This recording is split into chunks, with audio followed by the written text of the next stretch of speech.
What's poppin', y'all? I hope everyone is having a good day today or a good night, depending where you are.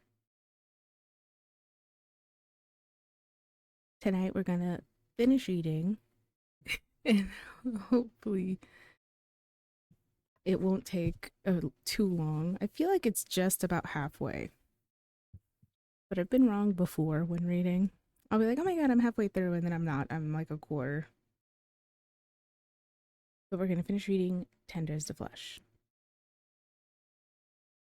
This is my new little just chatting screen that we're gonna stick with now, and I have something even better. Ta-da! I just loaded this up. I have a book now, a proper book that can just float and stay with me. I love it. As usual, I'm gonna put a little bit of background music on and start reading. And we'll stop and do discussions, but obviously we're gonna do a little recap too. Let me just get some music.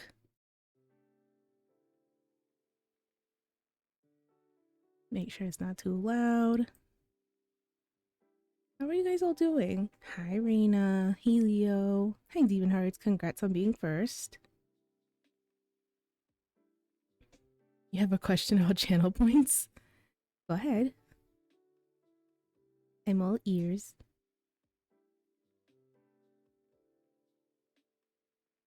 There is a new channel point. There's also some new commands. You will have to see. Whoever can get to chop it first will get to see what it is. You only got 8.3k? Oh. Sad oof. Sad oof.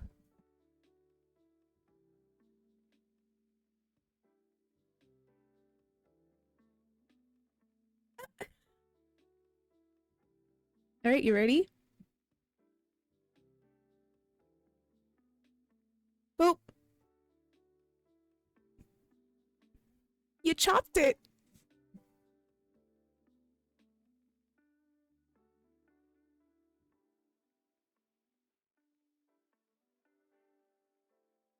It will remain like this until the end of stream.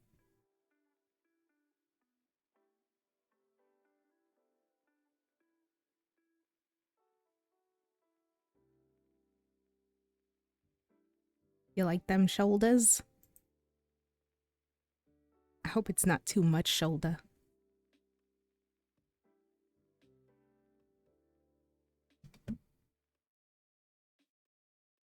Thank you.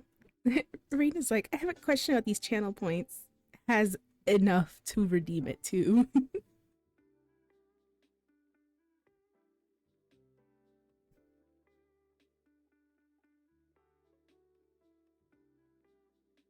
So now that the ad break is over and everyone's here, first let's recap.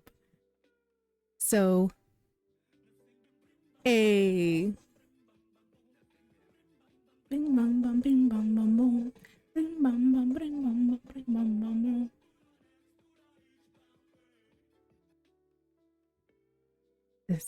It's also stuck in my head. Just like the toothless meme, which I turned into a ringtone, I have turned this one into a ringtone. I think this one is Papa's ringtone.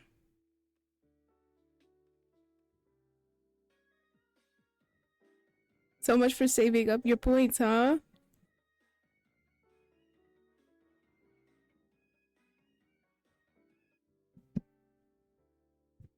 Okay, let's recap our book. Obviously we got to meet our main character.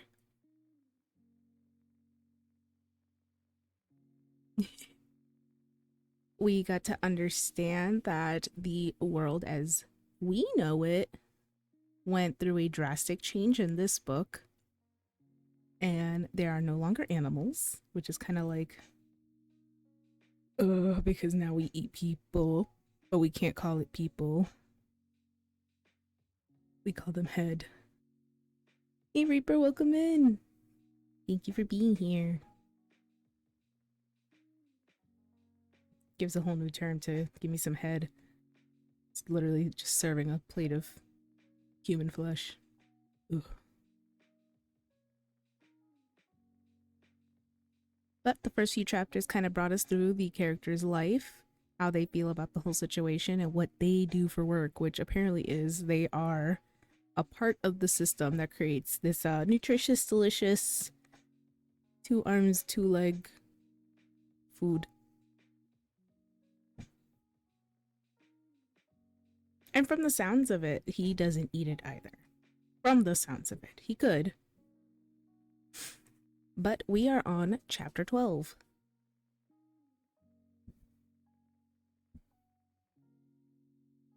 So we're gonna continue from there. Oh, thank you for the shout outs. Do I have shout outs on mine? Oh, thank you for the cuddle.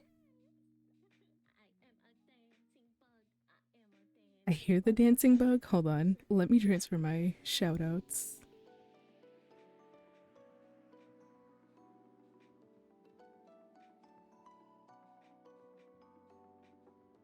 I'm gonna copy my shout outs and bring it over.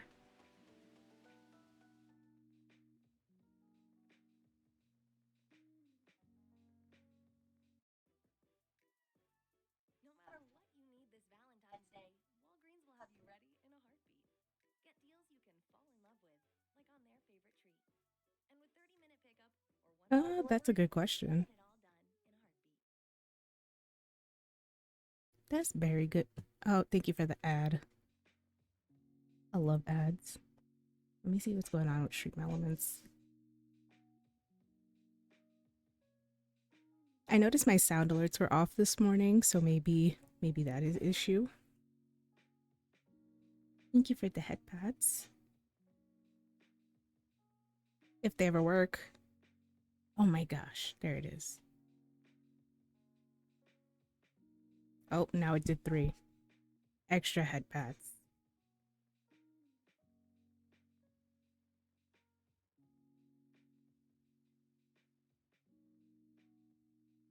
Okay.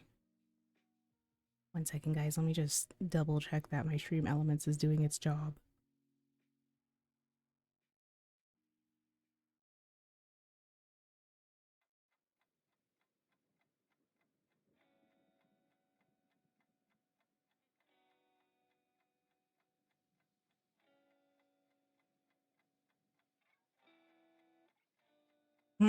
Yeah, I definitely changed the Dora. I'm sorry to do it to y'all.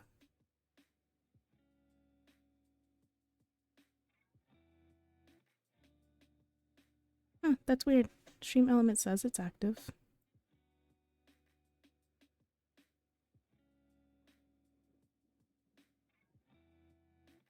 Alright, we are going to start the readings. We're at chapter 12. The last thing we have done in the book is, I'm talking like it's a video game, is we went to meet a butcher, a very well-known butcher.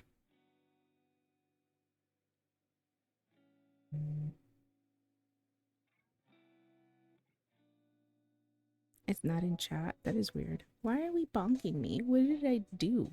The bonk's not even going to appear in the right place, I bet. It's still in the wrong place.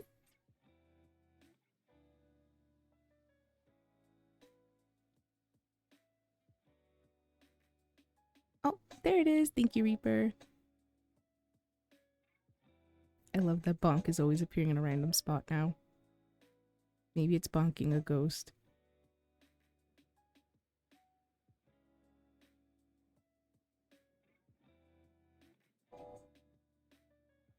Aw, thank you. It works. It's so cute. So one of the new commands is exclamation point cuddle. And obviously you at the person you're trying to cuddle.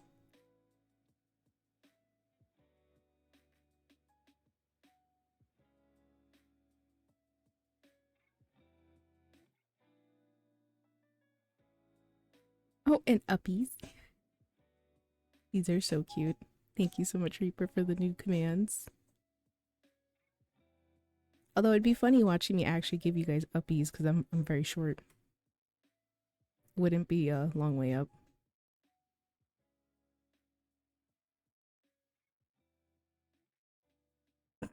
Leo's immediately like, I gotta try that one. You gotta at someone.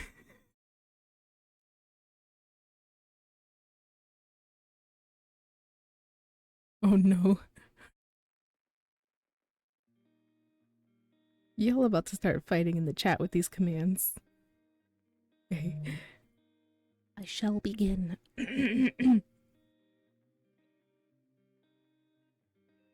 Damn, I already feel like I need water and I haven't even started. Chapter 12. Once again, we are reading Tender is the Flesh. Oh, okay. Okay. Thank you. I got it.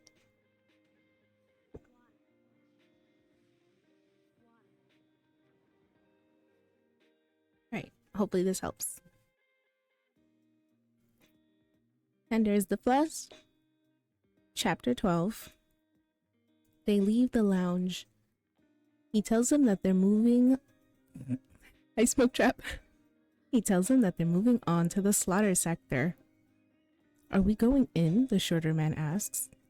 He looks at the man severely. No, he says, we're not going in because, as I told you, our attire doesn't meet regulations. Oh, I remember you do have a pin command. I'm too short to be pinning people. The man looks at the floor and doesn't answer, then impatiently puts his hands in his trouser pockets.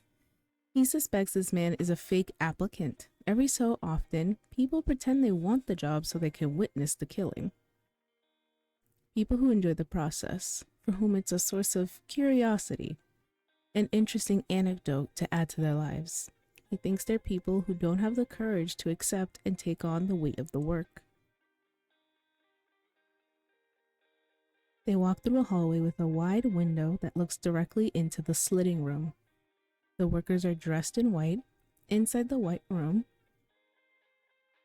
but the apparent cleanliness is stained with the blood, tons of blood that fall into the bleeding trough and splatters the walls. The coveralls, the floor, the hands, the head. Remember, this is the term used for the genetically bred people that they eat. The head enter via an automatic rail. 3 bodies are hanging face down. The first had its throat. The other 2 wait their turn. One of these is the female Sergio has just stunned. The worker presses a button, and the body that's been bled dry follows its course along the rail while the next body moves into place above the trough. With a swift movement, the worker slits the head's throat. The body trembles slightly. The blood falls into the trough. It stains the worker's apron, trousers, and boots. The shorter man asks what they do with the blood. He decides to ignore the man. The taller applicant answers for him and says, they use it to make fertilizer. He looks at this man, who smiles and explains that his father worked briefly at a processing plant, one of the old ones, and that he taught him a thing or two. Everyone's just using you for the new commands.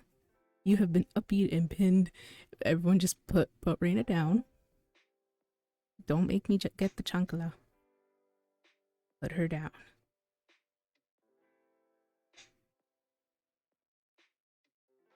When he says one of the old ones, he lowers his head and his voice as though he feels sadness or resignation. Cow blood was used to make fertilizer, he tells the man. This blood has other uses. He doesn't say what they are. Like to make some good blood sausage, am I right? The shorter applicant says. He glares at the man and doesn't answer. He looks into the slitting room and sees the worker talking distractedly to another employee. It's taking too long, he realizes. The female that Sergio stunned begins to move. The worker doesn't see this. She shakes. Slowly at first, and then more forcefully. The movement is so violent that she frees her feet from the loose straps that hold her up. She falls with a thud. She trembles on the floor, and her white skin gets smeared with the blood of those whose throats were slit before her. The female raises an arm. She tries to stand up. The worker turns around and looks at her with indifference. He grabs a captive bolt pistol, puts it to her forehead, and pulls the trigger, and proceeds to hang her back up.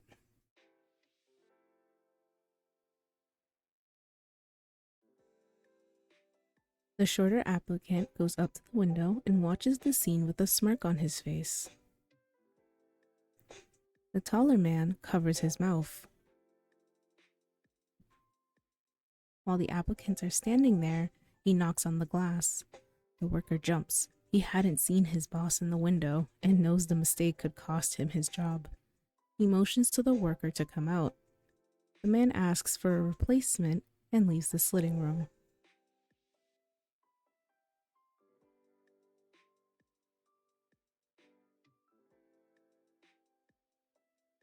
So we see that it's just like in Life with Animals.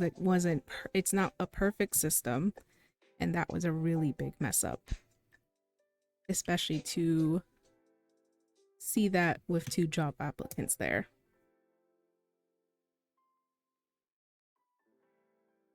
He addresses the worker by name and tells him that what just happened can't happen again. This meat died in fear, and it's going to taste bad. You ruined Sergio's work by taking too long. The worker looks at the floor and tells him that this was a mistake, apologizes, and says it won't happen again. He tells the man that until further notice he'll be moved to the awful room.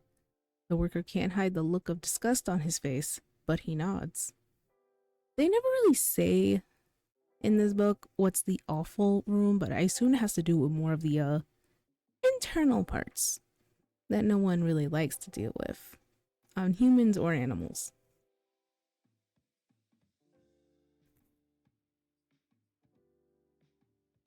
The female that Sergio stunned is now being blood dry. There's still one head whose throat needs to be slit. He sees the taller man crouch down and put his head between his hands.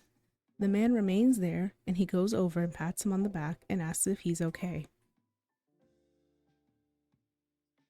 The man doesn't answer and only signals that he needs a minute. The other applicant continues to watch, fascinated, unaware of what's happening behind him. The taller man stands up. He's gone white and beads of sweat have formed on his forehead, but he's recovered and goes back to watching. They see the way the female's bloodless body moves along the rail until a worker undoes the straps around her feet and the body falls into a scalding tank where other corpses are floating in boiling water. A different employee plunges the corpses below the surface with a stick and moves them around.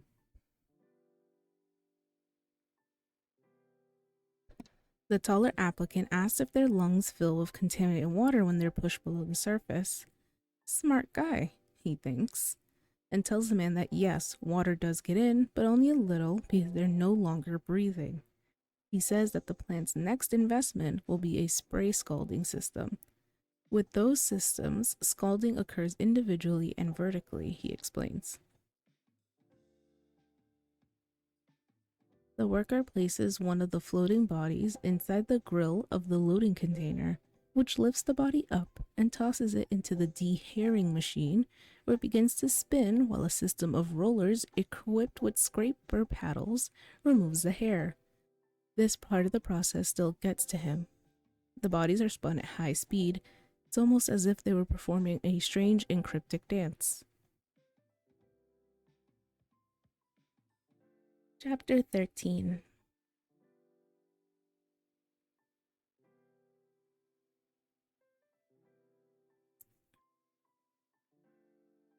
He motions to the applicants to follow him. The next stop is the awful room. That is not how you want to be, baby. What's smooth? I mean, it's one way to do it. I've never thought of it. I never want to be a part of it. I kind of picture it like a car wash. Like, you know, the car wash, they have the little rolly brushes. That's how I picture it, but it shaves you. And oh, that's a more disturbing thought than I wanted it to be. Anyways, let me take another sip of water.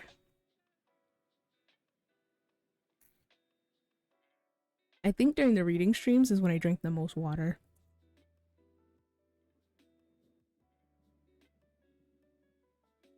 What are you doing in here, Tony? Aren't you playing lethal right now? Aren't you trying to meet quota?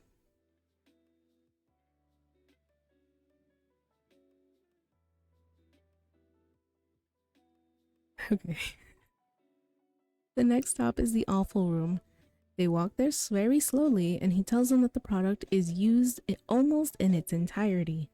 Hardly anything goes to waste, he says. The shorter applicant stops to watch a worker use a blowtorch on the scalded corpses. Once they're entirely hairless, they can be gutted. On the way there, they walk through the cutting room. The rooms are all connected by a rail that moves the bodies from one stage to the next. Through the wide windows, they see the way the head and extremities of the female stunned by Sergio are cut with a saw. Makes you think of shawarma. Oh god. They stop to watch. A worker picks up her head and takes it to another table, where he removes the eyes and puts them on a tray with a label that says eyes. So descriptive. He opens her mouth, cuts out her tongue, places it on a tray with a label that says tongues. Cuts off her ears and sets them on a tray with the label ears. Wow, they really use every part. No part goes to waste.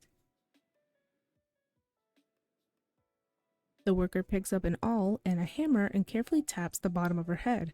He continues in this manner until he has cracked a portion of her skull.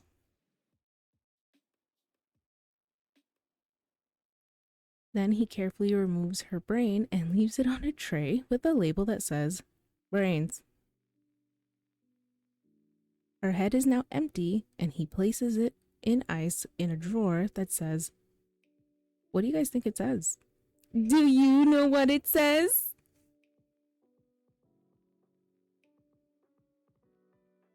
It says heads.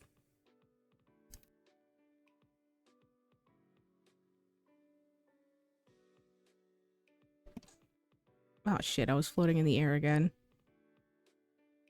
This is what happens when I turn around.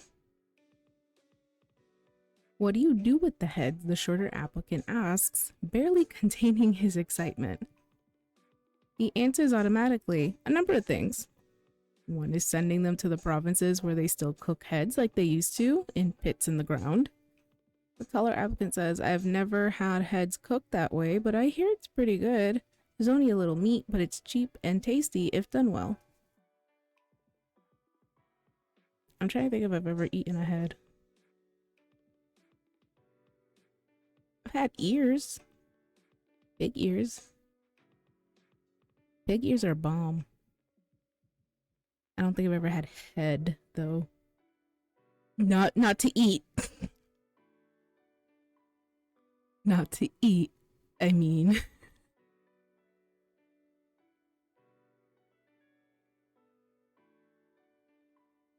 You turn pig heads into sisig?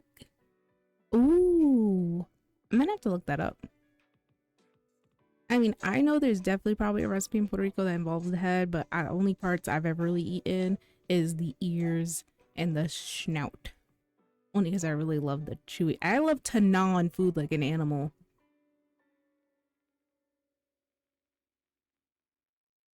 Okay, I need water again. Damn it. For reading streams, I'm gonna have to get me like a backpack with the little straw that goes inside of my mouth for water. Another worker has already gathered and cleaned the female's hands and feet and placed them in drawers with their respective labels. Arms and legs are sold to butchers attached to the carcasses. He explains that all of the products are washed and checked by inspectors before they're refrigerated. He points to a man who's dressed like the rest of the workers, but is carrying a folder in which he jots down information and a certification stamp that he takes out every so often and uses. Grilled pig ears are your favorite. Grilled pig ears are really good. The female that Sergio stunned has now been flayed and is unrecognizable. Well, no shit. Without skin and extremities, she's becoming a carcass. They see the way a worker picks up the skin that was removed by a machine and carefully places and stretches it in one of several large drawers. They continue walking. The wide windows now face either the intermediary room or the cutting room. The flayed bodies move along the rails. The workers make a precise cut from the pubis to the solar plexus. The taller applicant asks him why there are 2 workers per body. He explains that one worker makes the cut and the other stitches the anus shut to prevent expulsions from contaminating the product. The other applicant laughs and says, "I wouldn't want that job." He thinks that he wouldn't even hire the man for that job. The taller applicant has had enough as well and looks at him with contempt. The intestines, stomachs, pancreases fall onto a stainless steel table and are taken to the offal room by other employees. The bodies that have been cut open move along the rails. On another table, a worker slices the upper cavity. He takes out the kidneys and liver, separates the ribs, cuts out the heart, esophagus, and lungs.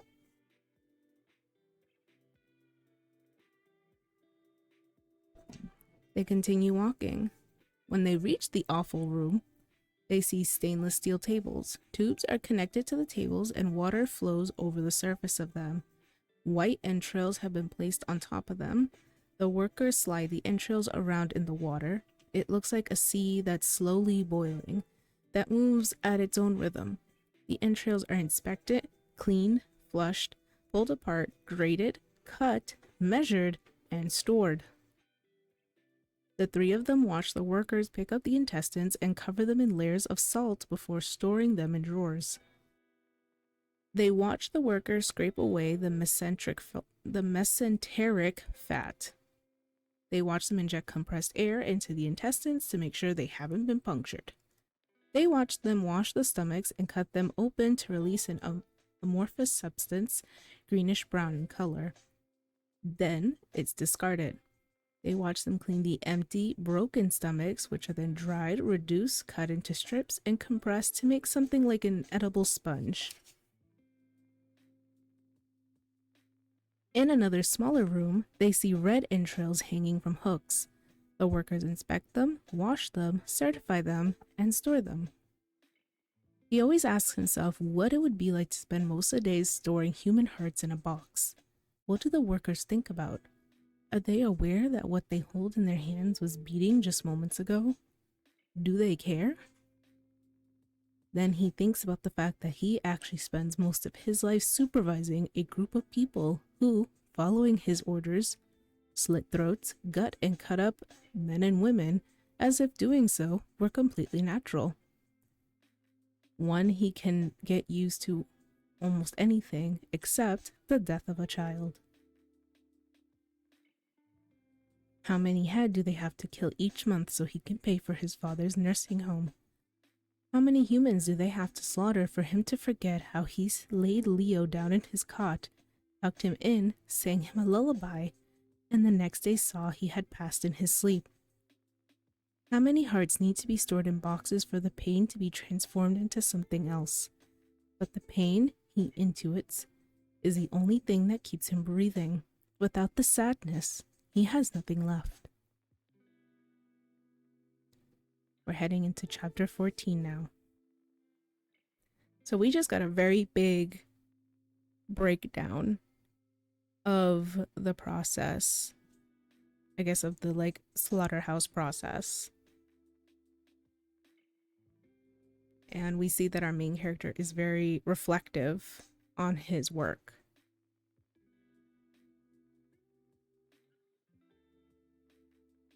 He doesn't like his work, but he knows that it just is what it is now, unfortunately, and it pays the bills. but he's very reflective about what he's doing. And I still see no mention of him partaking in the way that the society is now. It seems like even though he works in the industry, because it's his industry beforehand, he himself does not eat head.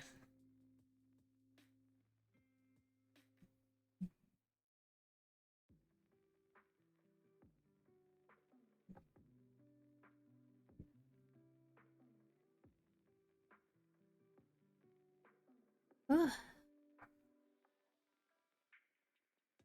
Takes a lot of air to read. Like, I see why people like reading in their heads. Chapter 14. It tells the two men that they're nearing the end of the slaughter process. Next, they'll stop by the room where the carcasses are divided into parts. Through a small square window, they can see into a room that's narrower, but just as white and well lit as the others. Two men with chainsaws cut the bodies in half. The men are dressed in regulation attire, but with helmets and black plastic boots. The plastic visors cover their faces. They appear to be concentrating. Other employees inspect and store the spinal columns that were removed before the cut was made.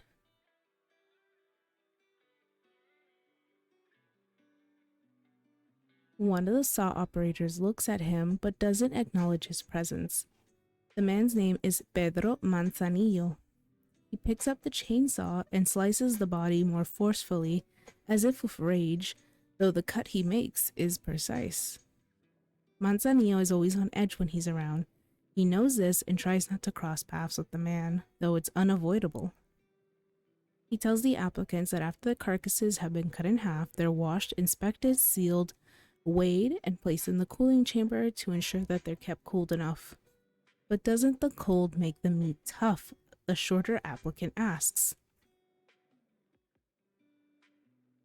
He explains the chemical processes that allow the meat to remain tender as a result of the cold.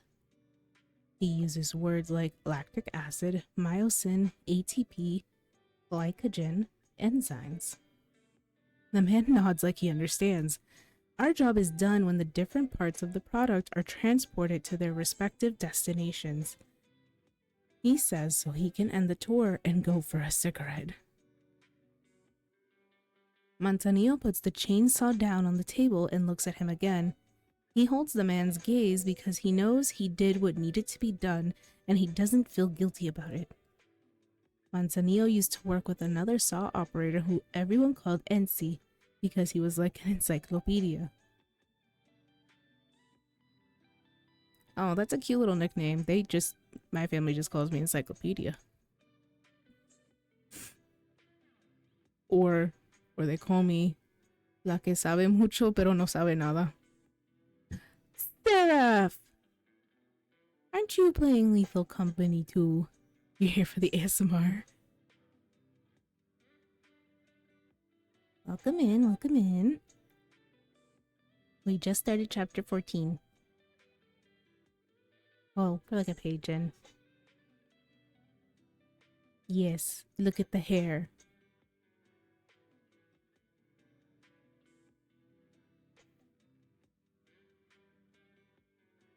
It's part of the new redeem.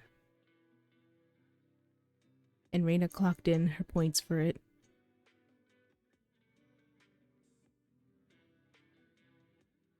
He knew the meanings of complex words, and on break was always reading a book. At first the others laughed at him, but then he began to describe the plot of whatever he was reading and he captivated them.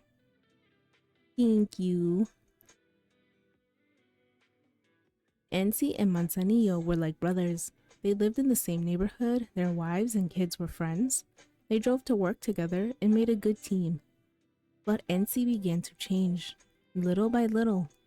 As the man's boss, he was the only one who noticed at first. Ensi seemed quieter. When he was on break, he'd stare at the shipment in the resting cages. He lost weight. There were bags under his eyes.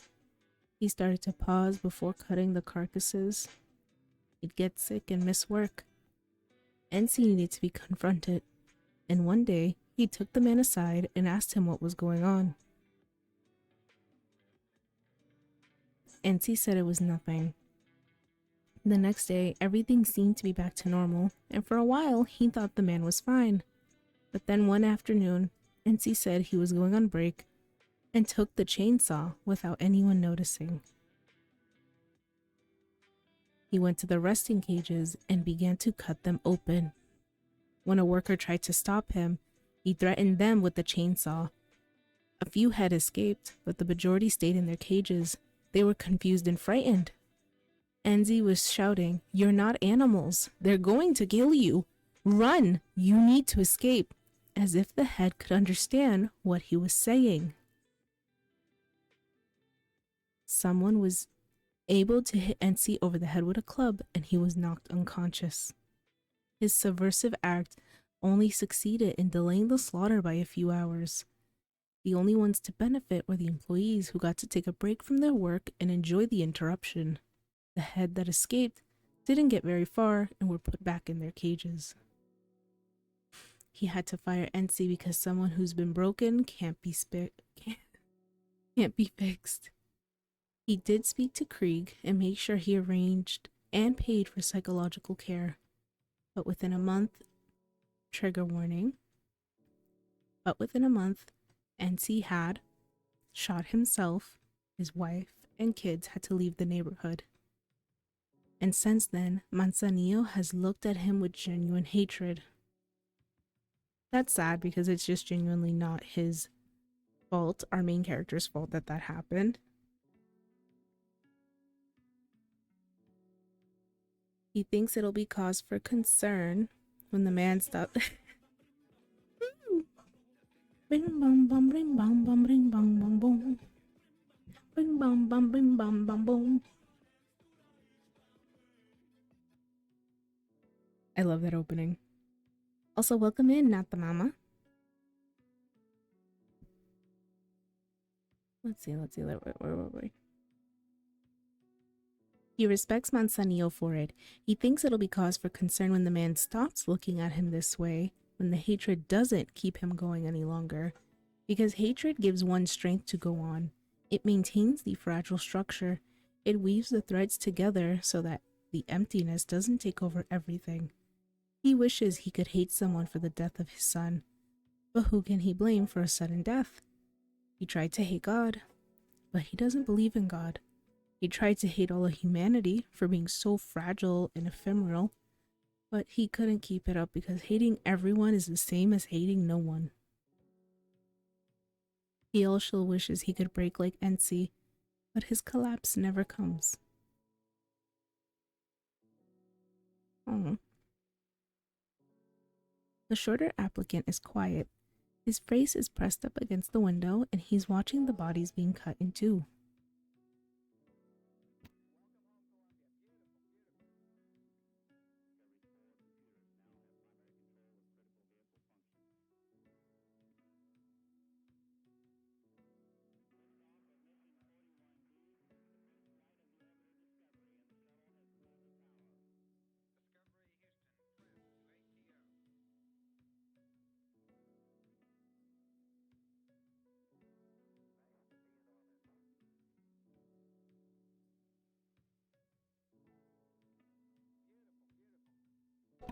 And we're back. Sorry, we had an outlet in. I feel like I just missed that last sentence. Hold on. Oh, there it is. The shorter applicant is quiet. His face is pressed up against the window and he's watching the bodies being cut in two. There's a smile on his face.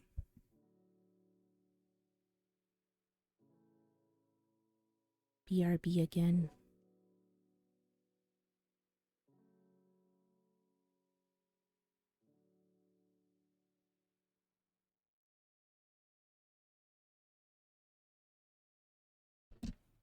Good night, chat. Good night, Bug. Go get your own water.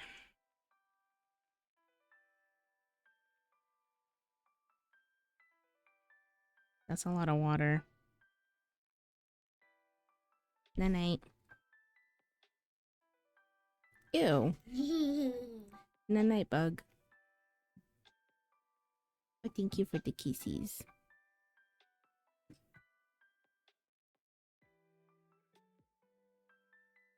I see you.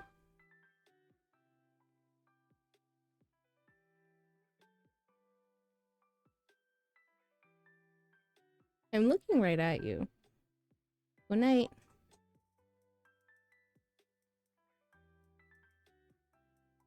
I see you.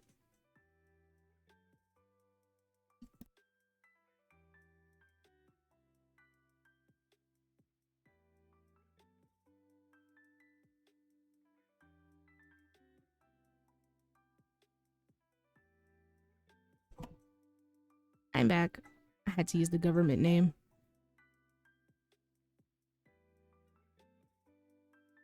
Okay. Here we are. There's a smile on his face that he no longer bothers to hide. He wishes he could feel what this man does. He wishes he could feel happiness or excitement. When he promotes a worker who used to wash blood off the floor to a position of sorting and storing organs in boxes, or he wishes he could at least be indifferent to it all. He looks at the applicant more closely and sees he's hiding a phone under his jacket. How could this have happened if security pats them down? Asks for their phones and tells them they can't film anything or take pictures. He goes up to the man and grabs hold of the phone. He throws it on the floor and breaks it. Then he grabs him forcefully by the arm and, containing his fury, says into the man's ears, "Don't come here again. I'm going to send your contact info and photo to all the processing plants I know." The man turns around to face him, and at no point does he show surprise or embarrassment or say a word. He looks at him brazenly and smiles. Damn. Kinda weird, right? Yeah, kinda weird. Chapter 15. He takes the applicants to the exit, but first he calls the head of security and tells them to come get the shorter man. He explains what happened, and the security guard tells him not to worry, he'll take care of it. They'll need to have a talk, he tells the guard, since this shouldn't have happened. He makes a mental note to discuss it with Krieg. Outsourcing security personnel is a mistake. He's already told Krieg this. He'll have to tell him again. The shorter applicant is no longer smiling, but neither does he put up a fight when he's taken away. He says goodbye to the taller man with a handshake, adding, "You'll be hearing from us." The man thanks him without much conviction. It's always this way, he thinks, but any other response would be abnormal. No one who's in their right mind would be happy to do this job. Can't imagine. Wow, that was an insanely short chapter. 16. He steps outside for a cigarette before going up to give Krieg the reports. His phone rings. It's his mother-in-law. He answers the call and says, "Hi, Graciela," without looking at the screen. On the other end, there's silence, at once serious and intense. That's when he realizes it's not Graciela, it's Cecilia. "Hi, Marcos." The first time she's called since she went to stay with her mother. She looks haggard. "Hi." He knows it's going to be a difficult conversation and takes another drag on his cigarette. "How are you?" "I'm here at the plant. What about you?" There's a pause before she answers. A long pause. "I see you're there," she says, though she's not looking at the screen. For a few seconds, she's quiet. Then she speaks, but she doesn't look him in the eye. "I'm not well," she says. "Still not well." I don't think I'm ready to come back. Why don't you let me come visit? I need to be alone. I miss you. The words are a black hole, a hole that absorbs every sound, every particle, every breath. She doesn't answer. He says, "It happened to me too. I lost him too." She cries silently. She covers the screen with one hand, and he hears her whisper, "I can't take any more." A pit opens up and he's free falling. Everywhere there are sharp edges. She gives the phone to her mother. "Hi, Marcos. She's having a really tough time. Forgive her." "It's okay, Graciela. Take care, Marcos. She'll get there." They hang up. He stays where he is for a little while longer.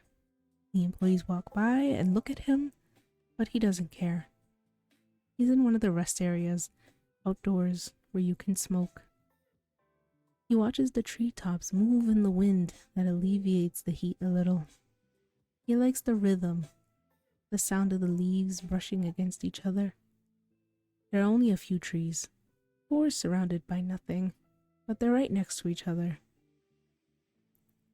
He knows Cecilia will never get better. He knows she's broken, that the pieces of her have no way of mending. The first thing he thinks of is the medicine they'd kept in the fridge. How they'd brought it home in a special container, taking care not to break the gold chain. Hopeful, deeply in debt. He thinks of the first time she'd asked him to give her an injection in the stomach. She'd given millions of them, trillions, countless injections, but she wanted him to inaugurate the ritual that started it all. His hand had trembled a little because he hadn't wanted it to hurt. But she said, "Go on, dear, just put the needle in. Go on, you've got this. It's no big deal." She grabbed a fold in her stomach, and he put the needle in, and it had hurt. The medicine was cold, and she'd felt it enter her body, but she'd hidden it with a smile because it was the beginning of possibility, of the future. Cecilia's words were like rivers of light, an aerial torrent, like fireflies glowing. She'd tell him when they didn't yet know. They'd have to turn to the treatments, that she wanted their children to have his eyes but her nose, his mouth but her hair. He'd laugh because she'd laugh. With their laughter, his father in the nursing home, the processing plant in the head, the blood and the stunner's sharp strikes would disappear.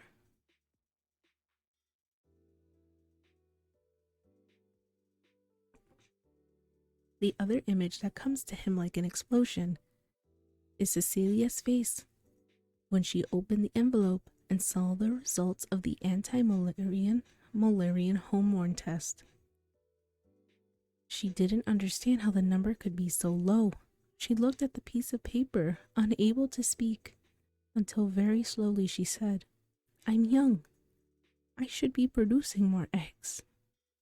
But she was disconcerted because she knew as a nurse that youth doesn't guarantee anything. She looked at him, her eyes asking for help, and he took the piece of paper from her, folded it, put it on the table, and told her not to worry, that everything was going to be okay. She started to cry, and he just held her and kissed her on the forehead and the face and said, "Everything's going to be okay," even though he knew it wouldn't be. After that came more injections, pills, low-quality eggs, toilets and screens with naked women on them, and the pressure to fill the plastic cup, baptisms they didn't attend, the question, "So when's the first child coming along?" repeated ad nauseum, operating rooms he wasn't allowed to enter so that he could hold her hand and she wouldn't feel so alone, more debt, other people's babies, the babies of those who could, fluid retention, mood swings, conversations about the possibility of adopting, phone calls to the bank, children's birthday parties they want to escape, More hormones, chronic fatigue, and more unfertilized eggs, tears, hurtful words, mother's days in silence, the hope for an embryo, the list of possible names. Leonardo if it was a boy, Aria if it was a girl. Pregnancy test thrown helplessly into the trash can, fights, the search for an egg donor, questions about genetic identity, letters from the bank, the waiting, the fear, the acceptance that maternity isn't a question of chromosomes. The mortgage, the pregnancy, the birth, the euphoria, the happiness, the death.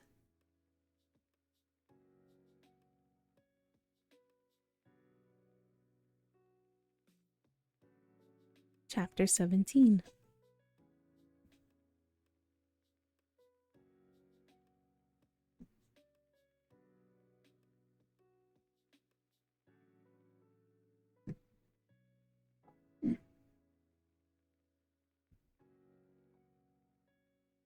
He gets home late. When he opens the door to the barn, he sees the female, curled up, sleeping. He changes her water and replaces her food. She wakes up with a start at the sound of the balanced feed hitting the metal bowl. She doesn't move closer and looks at him in fear. She needs to be washed, he thinks, but not now. Not today. Today he has something more important to do. He leaves the door of the barn open on his way out. The female follows him slowly. The rope stops her at the entrance. Back in the house, he goes straight to his son's room. He picks up the cot and takes it out to the yard. Then he gets the axe and kerosene from the barn. The female is on her feet, watching him. He stands next to the cot, paralyzed in the middle of the star-filled night. The lights in the sky and all their appalling beauty crush him. He goes into the house and opens a bottle of whiskey. Now he's next to the cot again. There are no tears. He looks at it and takes a sip from the bottle. He starts with the axe. Feels a need to destroy the cot. As he breaks it into pieces, thinks of Leo's tiny feet in his hand right after he was born. After that, he douses the cot in kerosene and lights a match. He takes another sip. The sky is like an ocean that's gone still. He watches the hand-painted drawings disappear. The hugging bear and duck burn, lose their shape, evaporate. The female is watching him. He sees her there. She seems fascinated by the fire. He goes into the barn and she curls up in fright. He remains on his feet, swaying. Female trembles. And if he destroys her too? She's his. He can do whatever he wants. He can kill her, slaughter her, make her suffer. He picks up the axe and looks at her silently. The female is a problem. He raises the axe and moves closer and cuts the rope. He goes out and lies down in the grass beneath the silence of the lights in the sky. Millions of them frozen, dead. The sky is made of glass, glass that's opaque and solid. The moon seems a strange god. He no longer cares if the female escapes. He no longer cares if Cecilia comes back. The last thing he sees is the door to the barn and the female, that woman, looking at him. It seems like she's crying, but there's no way she understands what's happening. She doesn't know what a cot is. She doesn't know anything. When only the embers remain, he's asleep in the grass.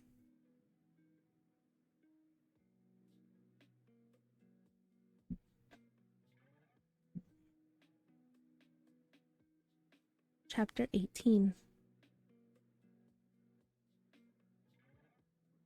He opens his eyes, then closes them again. The light hurts. His head is pounding. He's hot. There's a stabbing pain in his right temple. He lies still, trying to remember why he's outside. Then a hazy image appears in his mind. A stone in his chest. That's the image. It's the dream he had. He sits up with his eyes still closed. He tries to open them, but can't. For a few seconds, he's still, his head resting on his knees, his arms wrapped around them. His mind is blank until he remembers the dream with terrifying clarity. He's naked and walks into an empty room. The walls are stained with humidity and something brown that could be blood.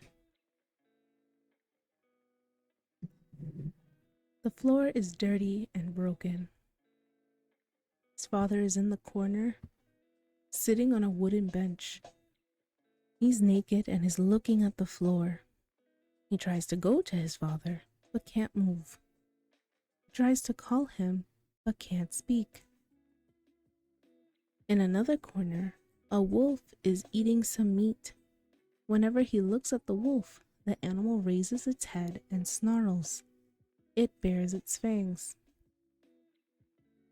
The wolf is eating something that's moving, that's alive. He looks closer. It's his son, who's crying but not making a sound. He grows desperate. He wants to save the infant but is immobile, mute. He tries to shout. His father gets up and walks in circles around the room. Without looking at him, without looking at his grandson, who's being torn to pieces by the wolf. He cries, but no tears fall. He shouts, wants to climb out of his body, but can't. A man appears with a saw. The man could be Manzanillo, but he can't see his face. It's blurred. There's a light, a sun hanging from the roof. The sun moves, creating an ellipse of yellow light. He stops thinking about his son. It's as though he never existed. He feels nothing, just checks to make sure the job was done well. He gives Manzanillo a congratulatory handshake. Sergio comes in and looks at him closely. He appears to be deep in concentration. Without saying anything,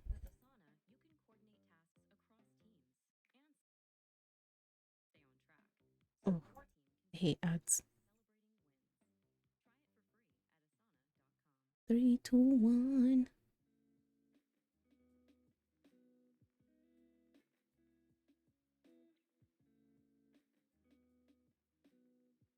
Sergio comes in and looks at him closely.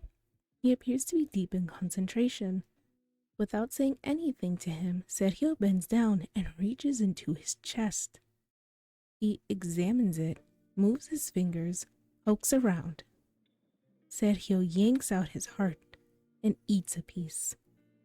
The blood spurts from Sergio's mouth. His heart is still beating, but Sergio throws it on the floor. While he squashes it, Sergio speaks into his ear and says, "There's nothing worse than not being able to see yourself." Cecilia comes into the room with a black stone. Her face is Spinel's, but he knows it's hers. She smiles. The sun moves more quickly. The ellipse gets bigger. The stone shines. It beats. The wolf howls. His father sits down and looks at the floor.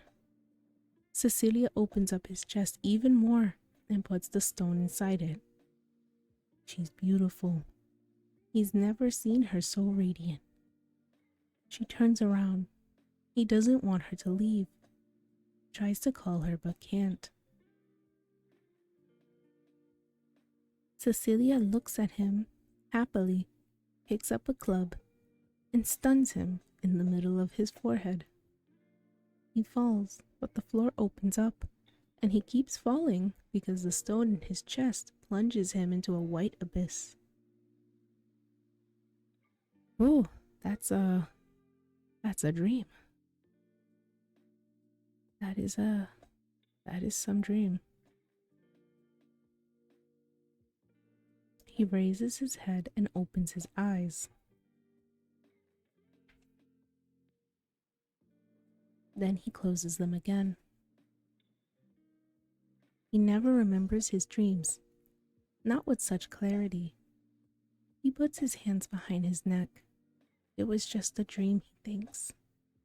But a feeling of instability moves through him, an archaic fear. He looks to one side and sees the ashes of the cot. He looks to the other side and sees the female lying very close to his body. He gets up with a start, but he's not steady on his feet and sits back down. The thoughts come quickly. What did I do? Why is she loose? Why didn't she escape? What is she doing next to me? The female is curled up in sleep. She looks peaceful. Her white skin glistens in the sun. Goes to touch her. He wants to touch her, but she trembles slightly as though she were dreaming, and he moves his hand away. He looks at her forehead where she's been branded. It's a symbol of property, a symbol of value. He looks at her straight hair, which hasn't yet been cut and sold. It's long and filthy. There's a certain purity to this being who's unable to speak, he thinks, as his fingers trace the outline of her shoulder, arm, hips, legs, until it reaches her feet. He doesn't touch her. His finger hovers a centimeter over her skin, a centimeter above the initial, the FGPs scattered all over her body. She's gorgeous, he thinks, but her beauty is useless. She won't taste any better because she's beautiful. The thought doesn't surprise him. He doesn't even linger on it.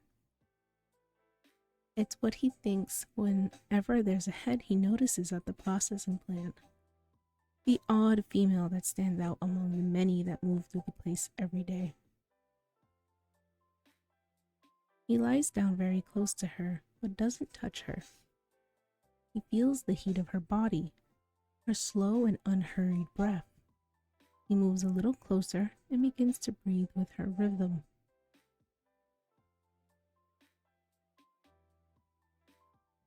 Slowly, slower still, he can smell her. She has a strong smell because she's dirty, but he likes it. Thinks of the intoxicating scent of jasmine, wild and sharp, vibrant. His breath quickens. Something about this excites him, this closeness, this possibility. He gets up suddenly. The female wakes with a start and looks at him in confusion. He grabs her arm and takes her to the barn, not with violence, but decisively. Then he closes the door and walks to the house.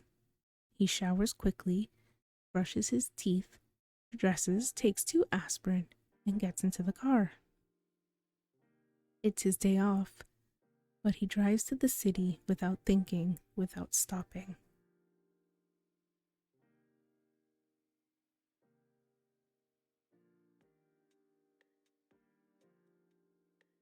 When he arrives at Spinell Butcher's, it's still very early and the shop isn't open, but he knows she sleeps there. He rings the bell and El Perro opens the door. He pushes the assistant aside without saying hello and goes straight to the room at the back. He closes the door, locks it. Spinell is standing next to the wooden table. She's clearly relaxed, as though she's been expecting him. There's a knife in her hand, and she's cutting an arm that hangs from a hook. It looks very fresh, as though she yanked it off a few seconds prior. The arm isn't from a processing plant, because it hasn't been blood dry or flayed. There's blood on the table and on the floor. The drops fall slowly. A puddle is forming, and the only sound in the room is the blood from the splatter onto the floor. He moves towards Spinell as though he's going to say something. I don't know if I'm supposed to read this next part. Hold on. Oh. Oh.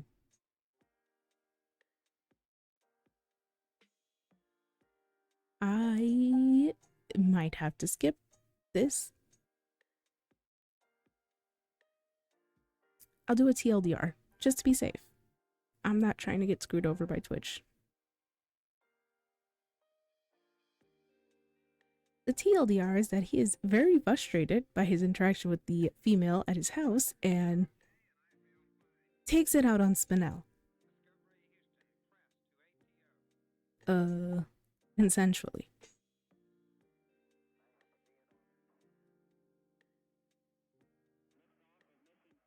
With all the blood in the room. Wow, okay. We're just gonna... Oh, Jesus Christ. It's a whole other paragraph.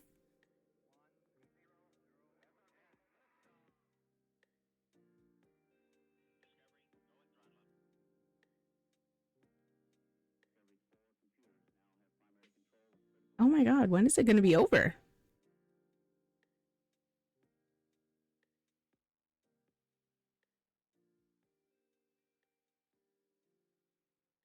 We're gonna just have to skip that. All right, it looks like we're just going on to chapter 19. That was the entire rest of the chapter. Well then. Jesus. You know, in another book, that would have been nice to read. Not in a book about legal cannibalism. Jesus. Okay, chapter 19. I'm gonna drink some water. I didn't even read that part out loud and it was a mouthful.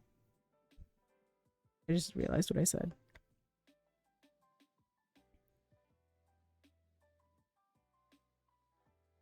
Chapter 19. He gets into his car and lights a cigarette. Golly! But before he starts the engine, his phone rings. It's his sister. Hello? Hi, Marcos. Where are you? I see buildings. Are you in the city? I am. I had to run some errands. Why don't you come over for lunch then? I can't. I have to go into work. Marcos, I know perfectly well that today is your day off. The woman who answered the phone at the plant told me. I haven't seen you in ages. He'd rather see his sister than go back to home to the female. I'll make special kidneys in a lemon and herb marinade. You'll be licking it off your fingers. I'm not eating meat, Marissa. His sister looks at him with surprise and a bit of suspicion. You're not one of those veganoids now, are you? It's for health reasons. My doctor suggested I stop eating meat. It's just for a while. Is everything okay? Don't scare me, Marcos. Okay, so I think here confirms that Marcos, our main character, is in fact vegan technically and not about to eat human meat.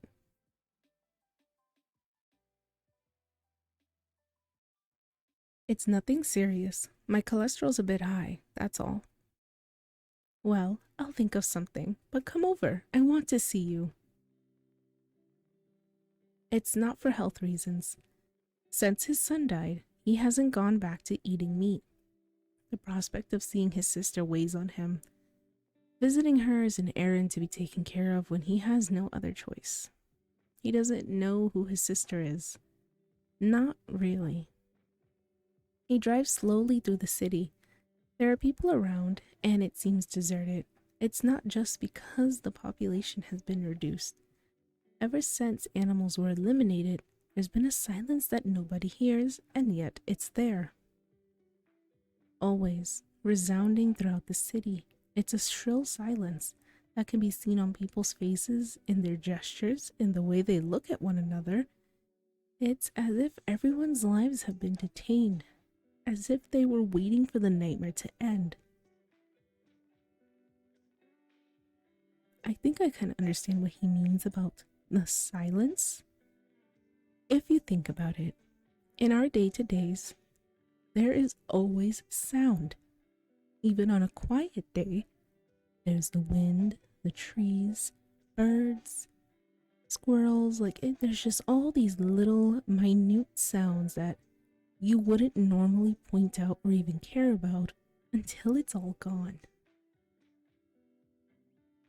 So I can imagine that in a world that forcefully had to eliminate animals, it is very quiet.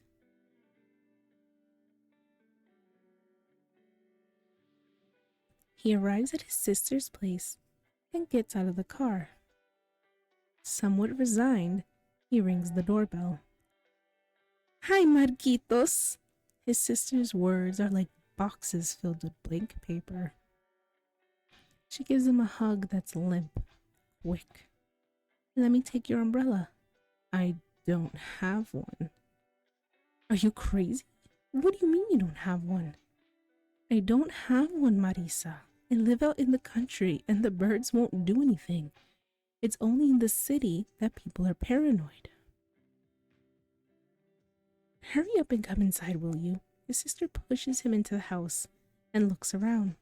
She's worried that the neighbors will see her brother without an umbrella. He knows that what will ensue is the ritual of talking about trivialities, during which Marissa insinuates that she can't take responsibility for their father, and he responds that she doesn't have to worry and that he sees the two strangers that are her children, and she drops the guilt for 6 months until the whole thing repeats itself. They go to the kitchen. How are you, Marquitos? He hates it when she calls him Marquitos. She does it to express a modicum of affection, which she doesn't feel. I'm fine. A bit better. There's pity and condescension.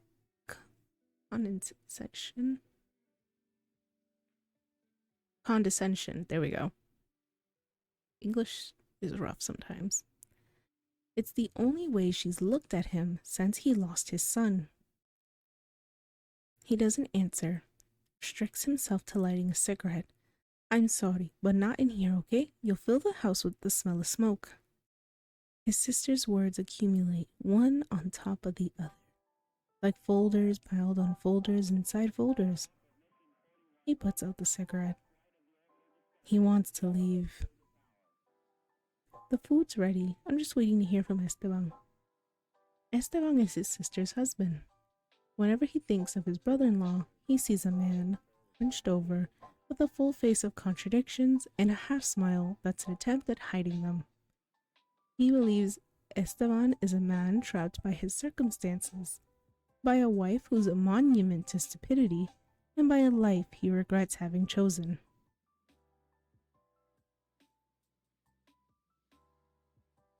Oh, my arm's going numb.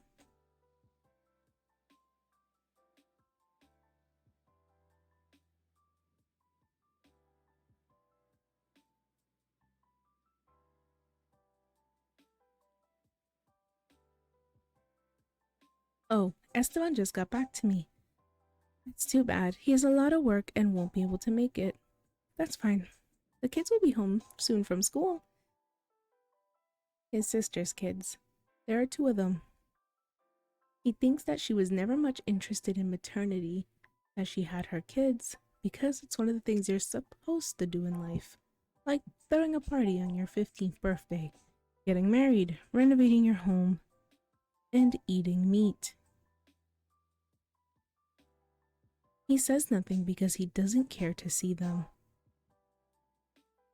She serves him lemonade with mint in it and puts a plate below the glass. He takes a sip and puts it back down.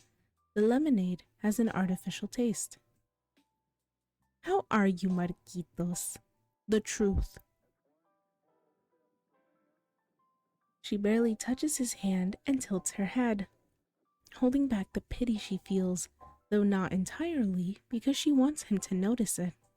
He looks at the finger she's placed over his hand and thinks that not too long ago, that hand grabbed hold of Spinel by the nape of her neck. Oh, yeah, the part I didn't really read. Jeez. Whew.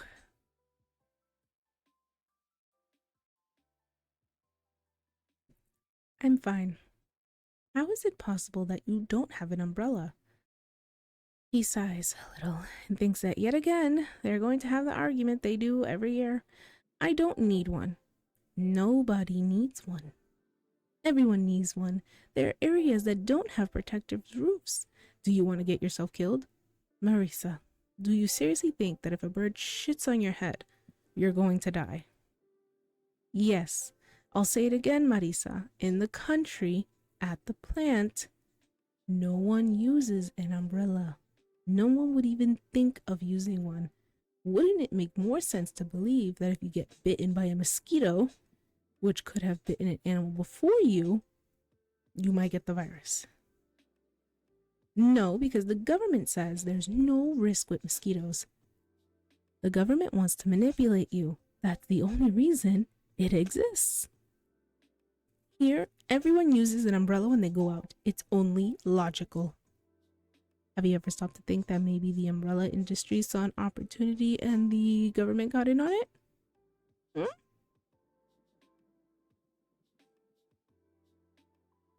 You always think there's some conspiracy when there isn't. He can hear her tapping the floor with her foot.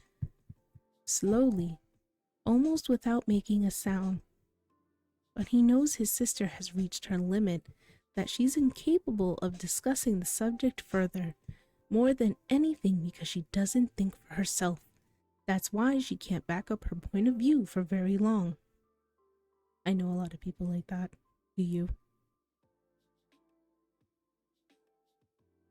Let's not argue, Marquitos. Fine by me. She uses her fingers to display the virtual screen on the kitchen table. In the menu, a photo of her children appears. She touches it and a window pops up. It shows her two kids, who are almost teenagers, walking down the street with air umbrellas. How much longer will you be? We're almost there. She closes the virtual screen and looks nervously at her brother. She doesn't know what to talk about.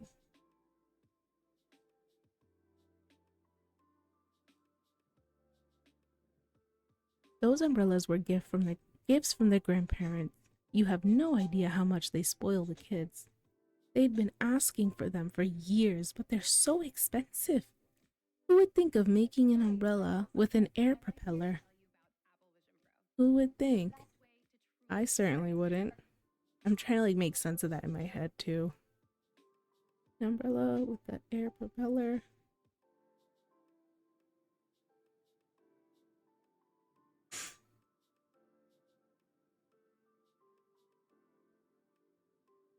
But the kids are happy. They're the envy of all their classmates. He doesn't say anything and looks at a picture frame on the kitchen wall. The frame projects images of cheap still life compositions, fruits in baskets, oranges on a table, a series of unsigned drawings. Close to the frame, he sees a cockroach on the wall. The cockroach crawls down to the countertop and disappears behind a plate of bread. The kids just love this virtual game their grandparents got them. It's called My Real Pet. He doesn't ask her anything. His sister's words smell of detained humidity, of confinement, of intense cold.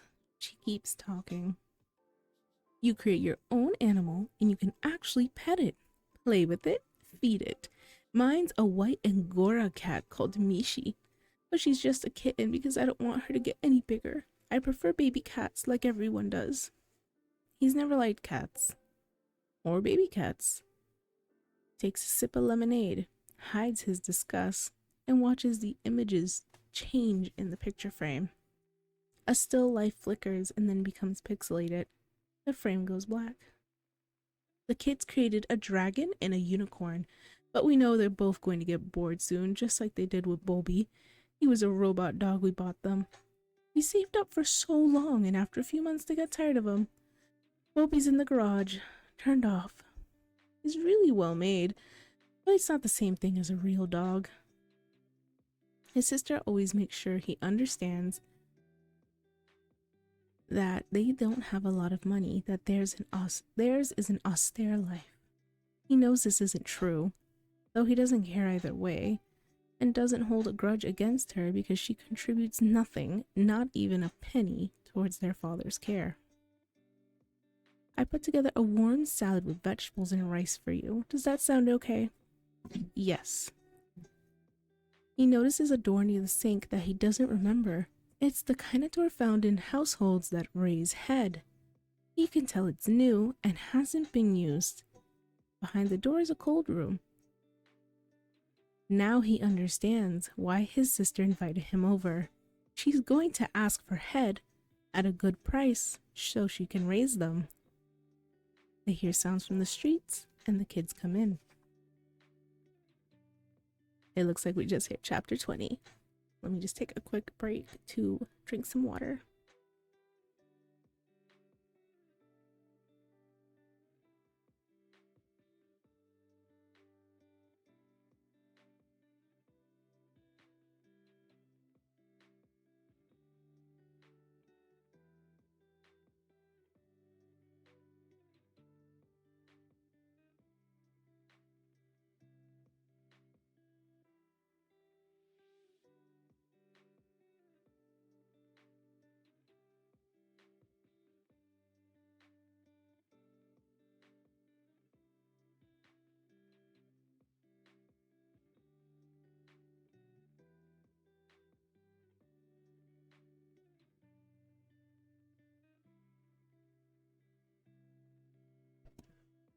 Man, it's crazy how dry everything gets when you read out loud. Chapter 20. The kids are twins, a girl and a boy. They barely speak, and when they do, it's to each other in whispers, using secret codes and words with meanings that are only implied. He looks at them as though they were a strange animal made up of two separate parts activated by a single mind. His sister insists on calling them the kids, when everyone else refers to them as the twins. His sister and her idiotic rules. The twins sit down at the dining room table without saying hello.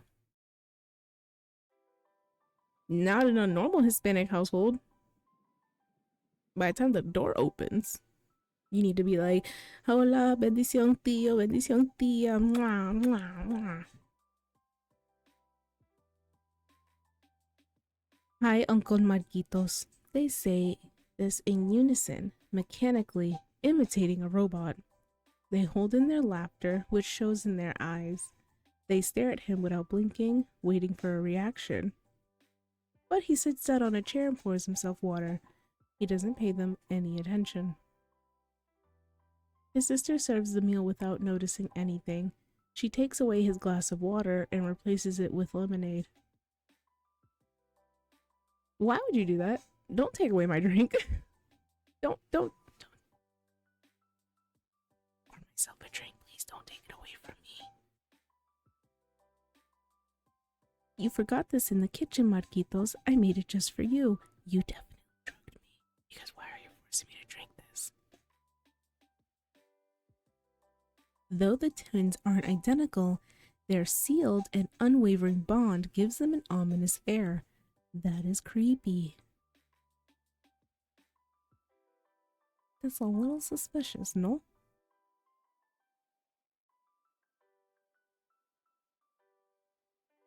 The unconscious gestures that are duplicated, the identical gaze, the pacts of silence make others uncomfortable. He knows they have a secret language. One it's unlikely even his sister can decipher. The words that only the two of them understand turn others into foreigners, strangers, make them illiterate. His sister's children are also a cliché, the evil twins. His sister serves him the meatless food. It's cold and flavorless. Is it good? Yes. The twins eat the special kidneys prepared with lemon and herbs, the potatoes a la Provençale, and the peas. They savor the meat while they look at him with curiosity. Anrio, thank you for the follow. Hi. How are you? We are just reading. Let's see, I lost my place. Oh. They savor the meat while they look at him with curiosity. He sees the boy, Estebancito, gesture to the girl, Maru. He always laughs at the thought of the catastrophic dilemma his sister would have found herself in if she'd have 2 girls or 2 boys. Parents who name their children after themselves are stripping them of an identity, reminding them who they belong to. He said it, not me. The twins laugh, give each other signs, whisper. The hair on both of their heads is dirty or oily. Kids, we're having lunch with your uncle. Don't be rude. Your father and I talked to you about this. At the table, we don't whisper. We talk like adults. Understood? Estebancito looks at him with a sparkle in his eyes, a sparkle full of words like splintered trees and silent tornadoes. But it's Maru who speaks. We're trying to guess what Uncle Marquitos tastes like. I'm sorry. I'm sorry, what? You're sitting across the table looking at me, I'm looking at you, and you're trying to guess what I taste like? No, thank you. No. No. That's scary.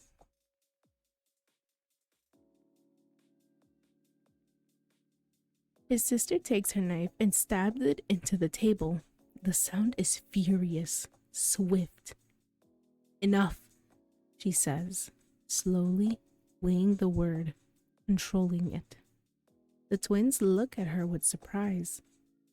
He's never seen his sister react this way. He looks at her silently and chews a bit more of his cold rice, feeling sad about the whole scene. I've had it with this game. We don't eat people, or are the 2 of you savages? Did she forget what the plot of the book is? She shouts the question, then she looks at the knife stuck in the table and runs to the bathroom as though waking from a trance. Maru, or Maricita, as his sister calls her, looks at the piece of special kidney she's about to put in her mouth, and with a hint of a smile, winks at her brother. His niece's words are like pieces of glass melting in extreme heat, like ravens pecking out eyes in slow motion. Ave Maria Purísima, I need to pay for YouTube Premium. Mom's crazy. She says this in the voice of a little girl, pouting and moving her index finger in circles near her temple. Estebancito looks at her and laughs. He appears to find everything highly comical. He says, the game's called Exquisite Corpse. Want to play? Wait, that's funny. The original title of this book, because it is originally printed in Spanish in Argentina, would roughly translate it be Exquisite Corpse. But when they translate to English, they change the title to Tender is the Flesh. So that was, I see that if the title had stayed Exquisite Corpse, this would be kind of like an aha, they said it moment.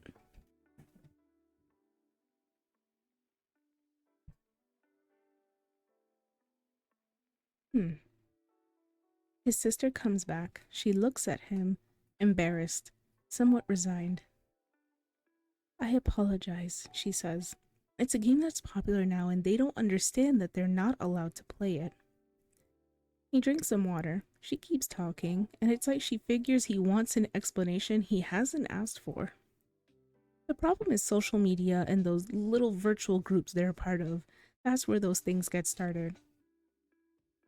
You have no idea because you're never online. She notices the knife is still stuck in the table and yanks it out quickly, as if nothing had happened, as if she hadn't overreacted. He knows that if he gets up and leaves as though he's being offended, he'll have to go through the whole thing again soon because his sister will ask him over as many times as needed to apologize. Instead, he restricts himself to saying, I think Estebancito must taste a bit rancid, like a pig that's been fattened for too long. And Maru, not unlike pink salmon, a bit on the strong side, but delicious. At first, the twins look at him without understanding. They've never had pork or salmon. Then they smile, amused. His sister looks at him and doesn't say anything. She's only able to take another sip of water and eat. Her words get stuck inside her as though trapped in a vacuum-packed plastic bag. So tell me, Marquitos, does the plant sell head to individual households? To someone like myself? Ooh, he definitely called it. She definitely was gonna ask him. He swallows what he believes to be vegetables.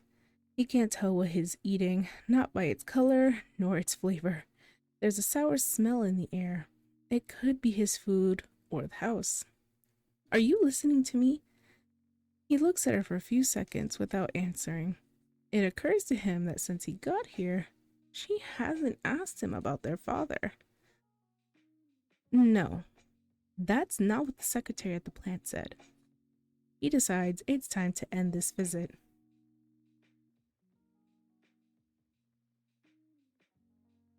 That's fine, Marisa, in case you were wondering. She lowers her eyes and recognizes the sign that her brother has had enough. That's wonderful. Yes, it is wonderful. But he decides to take it further because she crossed the line when she called the plant to ask about things she shouldn't have. He had an episode a little while ago. His sister leaves her fork suspended in the air halfway to her mouth as though she were genuinely surprised. He did? Yes, he's doing fine, but it does happen from time to time. Right, of course. He points to his niece and nephew with his fork and raising his voice a little says, Have the kids, his grandchildren, gone to visit him? His sister looks at him with surprise and contained fury. Their tacit contract implies not humiliating her, and he's always respected it until today. Between school, homework, how far away he is, it's really tough, and then there's the curfew. Maru is about to say something, but her mother touches her hand and keeps talking. You have to understand that they're enrolled in the best school. It's an excellent school, a state school, of course, because private schools are terribly expensive. But if they don't keep up, they'll have to transfer to one with a fee, and that's not something we can take on. His sister's words are like dried leaves piled up in a corner, rotting. Of course, Marisa. I'll send Dad regards from everyone, okay? He gets up and smiles at his niece and nephew, but doesn't say goodbye. Maru gives him a defiant look. She takes a bite out of special kidneys and says, her mouth open, almost shouting, I want to go visit Grandpa, Mom. Estebancito looks at her, amused, and follows this up with, Come on, Mom, let's go visit. Can't we go visit? His sister looks at them with confusion. She doesn't pick up on the cruelty of the request, doesn't see the suppressed laughter. All right, I guess we can go.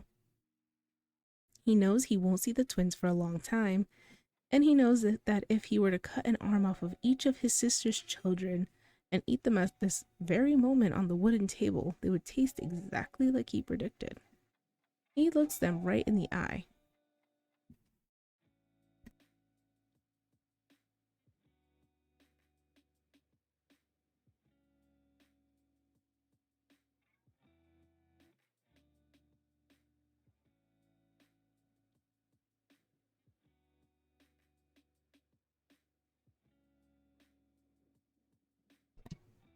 I have returned.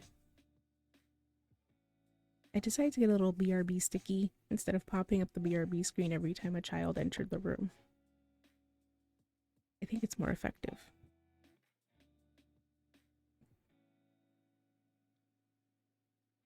He looks them right in the eye, first Maru and then Estebancito. He looks at his niece and nephew as though he were savoring the taste of them. It startles them, and they lower their eyes. He walks straight to the door. His sister opens it and gives him a quick kiss goodbye. So great to see you, Marquitos. Take this umbrella. Do me a favor. He opens the umbrella and leaves without answering. Before he gets into his car, he sees a trash can. He tosses the open umbrella into it. His sister is watching from the door. She closes it slowly while lowering her head. We've made it to chapter 21. How are we feeling so far about the book, guys?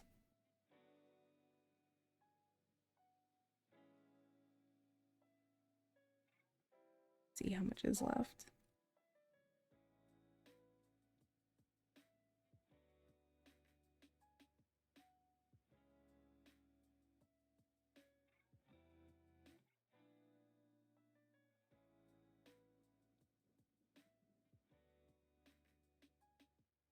It's very confusing, but this book is technically split into 2 parts.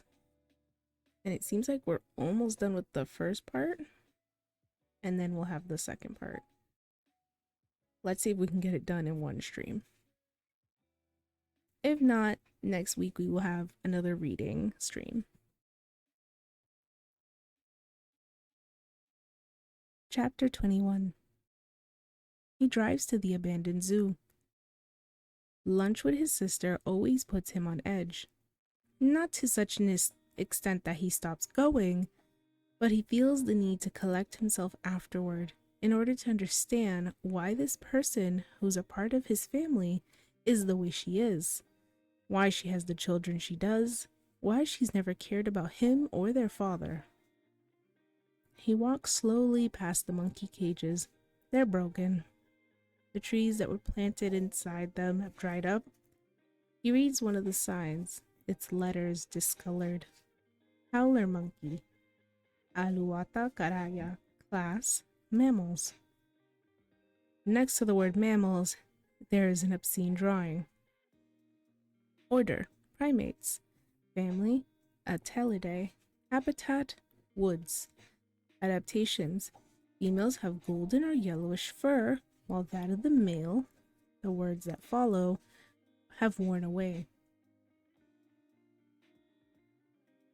They have special features that enable them to produce sounds. The larynx and hyoid bone in particular are highly developed, the latter forming a large capsule.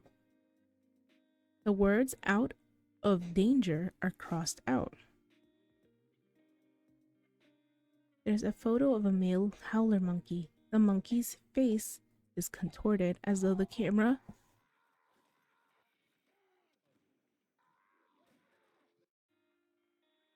that was random.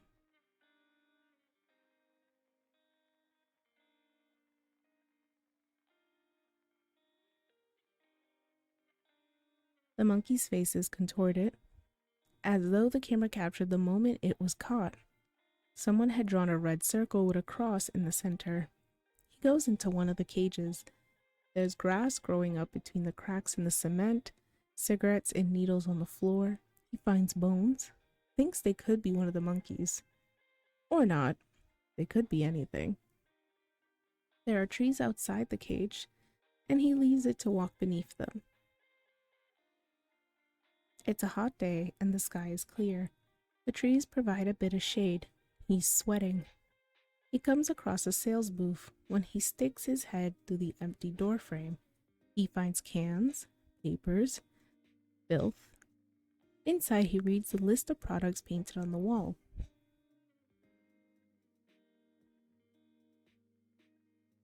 Simba, the stuffed lion. Rita, the stuffed giraffe. Dumbo, the stuffed elephant. Animal Kingdom cup. Squirrel monkey pencil case. The white walls are covered with graffiti sentences, drawings. Someone has written, "I miss the animals," in small, restrained letters. Someone else crossed the words out and added, "I hope you die for being so dumb." When he leaves the sales booth, he lights a cigarette. He never wanders around the zoo, but instead always goes straight to the lion's den and sits there. He knows the zoo is large because he remembers spending hours exploring it with his father. He steps down into some empty swimming pools. The pools are small. They could have held otters or seals, he thinks, but can't remember. The signs have been torn off. As he walks, he rolls up his sleeves. He undoes the buttons on his shirt and leaves it open, loose. In the distance, he sees huge cages. They're tall, topped with cupolas. He remembers the aviary. The colorful birds flying, the burst of feathers, the smell both dense and fragile. When he reaches the cage, he sees it's actually one cage split into sections. Inside there's a large hanging bridge covered by a glass cupola, which once allowed visitors to walk among the birds. The doors are broken. The trees that were planted inside the cage grew up and broke through parts of the glass over the roof and bridge. He steps on leaves and shards of glass, feels them crunch beneath his boots. There's a staircase up to the hanging bridge. He climbs it and decides to cross the bridge. He walks through branches, steps over them and pushes them out of his way. In a clearing, he looks up to the roof and sees the treetops and one of the cupolas, the one in the center. It's the only one made of stained glass. It has an image of a man with wings flying close to the sun. He recognizes Icarus, knows of his fate. The wings are made of different colors, and Icarus is flying through a sky that's full of birds, as though they were keeping him company, as though this human were one of them. He picks up a branch with leaves on it and cleans the floor of the bridge a little so he can lie down without cutting himself on the glass. Some parts of the cupola are broken, but it's the least damaged of them all because it's the highest and farthest from the branches of the tree which haven't yet reached it.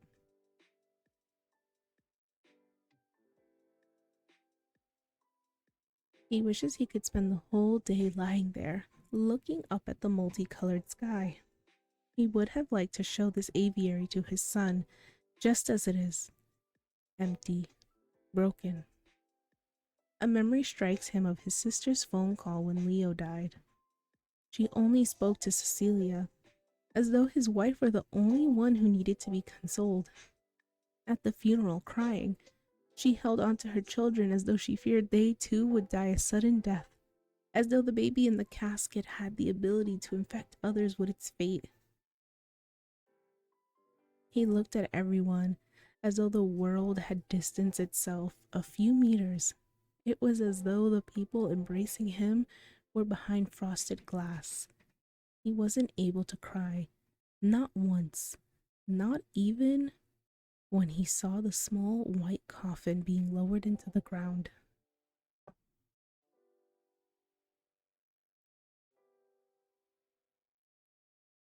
What he was thinking was that he wished the coffin were less conspicuous. He knew it was white because of the purity of the child inside. But are we really that pure when we arrive in this world? He wondered. He thought of other lives, thought that maybe in another dimension, on another planet, in another era, he might find himself with his son and watch him grow. And while he was thinking about all this, and people were throwing roses onto the coffin, his sister cried as though this child were her own.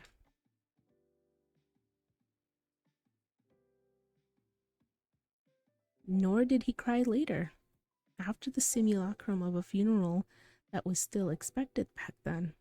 When the guests had left, and the two of them remained, the cemetery employees lifted the coffin back up, wiped away the earth and flowers that had been thrown on it, and took it into a room. They removed his son's body from the coffin and placed it into one that was transparent. He and Cecilia had to watch their baby slowly enter the oven that would cremate him. Cecilia collapsed and was taken into another room with armchairs that were set up for this purpose. He received the ashes and signed the papers that verified that his son had been cremated and they had witnessed it. He leaves the aviary and walks past a kid's playground. The slide is broken. There's a seesaw that's missing one of its seats. The merry-go-round, shaped like a spinning top, has retained its green color, but swastikas have been painted on its wooden floor. Grass is growing in the sandbox, and someone has placed a rickety chair in the middle of it and left it there to rot. Only one swing is left. He sits down on it and lights a cigarette. The chain still holds his weight. He swings by moving his legs gently, his feet touching the ground. Then he starts to pump his legs, lifting his feet into the air, and sees that in the distance clouds are forming in the sky. It's a hot day. He takes off his shirt and ties it around his waist. Not far from the playground, he sees another cage. He goes over to it and reads the sign. Sulfur-crested cockatiel. Someone has written, "I love you, Romina," in red letters over the description of the habitat. The rest of the sign is broken and lying on the floor, but he doesn't bend down to pick it up. He walks over to a large building. The door frame had been burned. The building contains a room with big windows that have been broken. He thinks the space must have been a bar or restaurant. They are built-in chairs that weren't removed. Most of the tables are gone, but two remain soldered to the floor. There's an elongated structure that could have been a bar.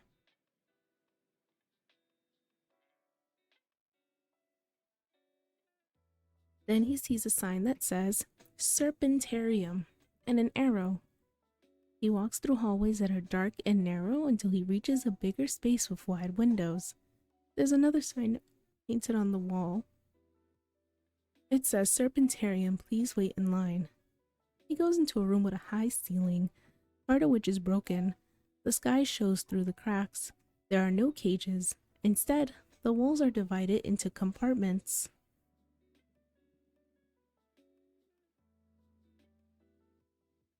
of glass panels. He thinks they're called terrariums. There were once different serpents inside of them. Some of the glass panels are broken, others have disappeared completely.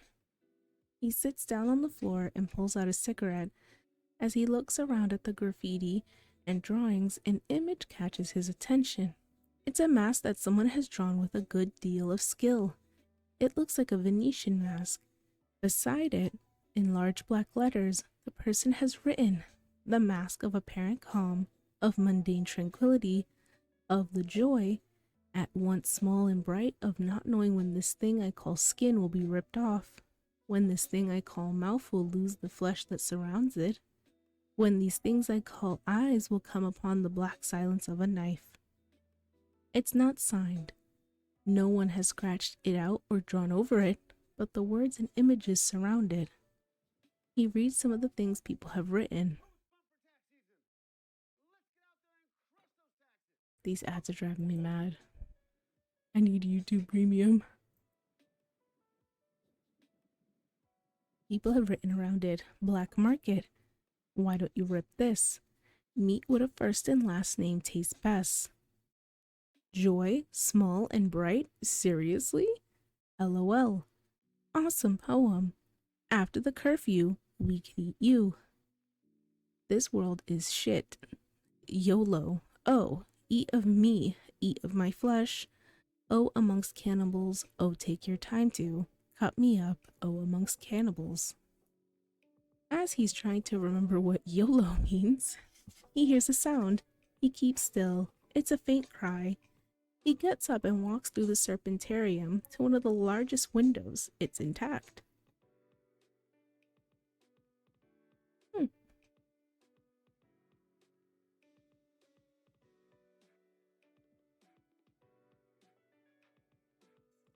It's hard for him to make anything out. There are dry branches on the floor, filth, but he sees a body move. And then suddenly a tiny head lifts up. It has a black snout and two brown ears. Then he makes out another head, and another, and another. Oh, chicken! Chicken, thank you for the resub.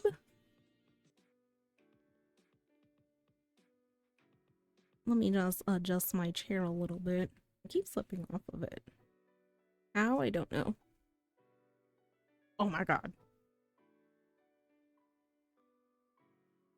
Don't die, Lord, don't die.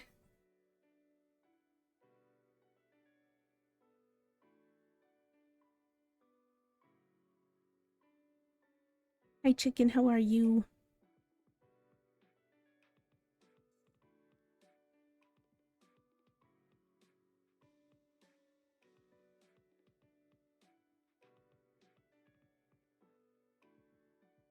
You're eepy.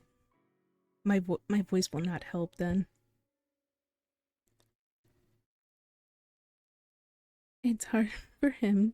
Oh, wait, no, yep, we found another snout pop out. Let's see what he found. He stands there watching them. He thinks he's hallucinating. Then he feels an urge to break the glass so he can touch them. At first, he doesn't understand how they got there, but then he realizes there are 3 terrariums connected by doors and that the glass surrounding 2 of them is broken. They're not on ground level, which is why he has to climb up to enter them. He gets down on all 4s and climbs through the door to the largest terrarium, the one in the middle, which is where the puppies are. The door is open. The terrarium is wide and fairly tall. He thinks it would have held an anaconda or a python. The puppies whimper. They're frightened. Of course, he thinks. They've never seen a human in their lives. He crawls along carefully because the floor is covered in stones, dry leaves, and filth. The puppies are beneath some branches that do a fairly good job of sheltering them. Branches around which a boa might have wrapped itself, he thinks. They're curled up next to each other to keep warm and protect themselves. He sits down close by, but doesn't touch them until they're calmer. Then he starts to pet the puppies. There are 4 of them. They're scrawny and filthy. They sniff at his hands. He picks one of them up. It hardly weighs a thing.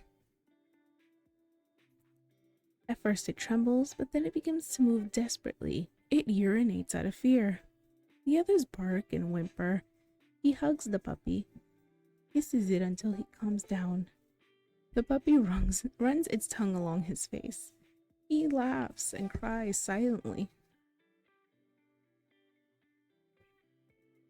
With the puppies, he loses track of time. They play at attacking him, try to catch the branches he moves through the air. They nip at his hands with their tiny teeth, and it almost tickles. He grabs their heads and shakes them carefully, as if his hand were the jaw of a monstrous beast who was after them.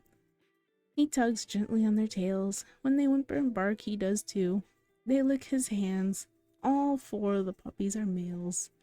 He gives them names: Jagger, Watts, Richards, and Wood. The puppies run around the terrarium. Jagger bites Richard's tail. Wood appears to be asleep but gets up suddenly, grabs one of the branches with his mouth, and shakes it in the air.